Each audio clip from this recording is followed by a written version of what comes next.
Yeah, like, I've been trying to get this thing out for, God, like, at least 20 to 30 minutes, and, it's stuck in there. I'm gonna have to cut it. There's nothing else I can do. Great. Yeah, so it's, the Conair little fucking spinny thing. And I can't get it out. I've ripped, I don't know, probably about, not even half of it out by force, grabbing little bit by little bit, and, yeah.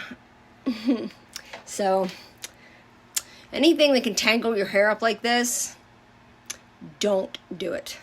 Yeah, because I'm going to be, look at this. I'm going to be cutting at least a good, 6 inches off of my hair to get this bitch out. Great. Yeah. All right. I got it out of my hair. You want to see how pretty that is? Oh, isn't that great? I mean, yeah.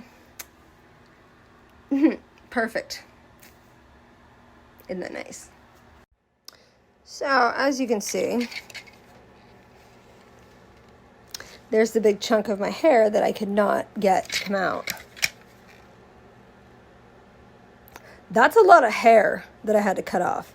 And of course it had to happen right at the very top. And I don't really, God, I don't know exactly where it's got tangled up at. But, oopsies. I'm trying to get over the light and maybe see. I don't know. It just got tangled up in the mechanism somewhere. And, like, back in there.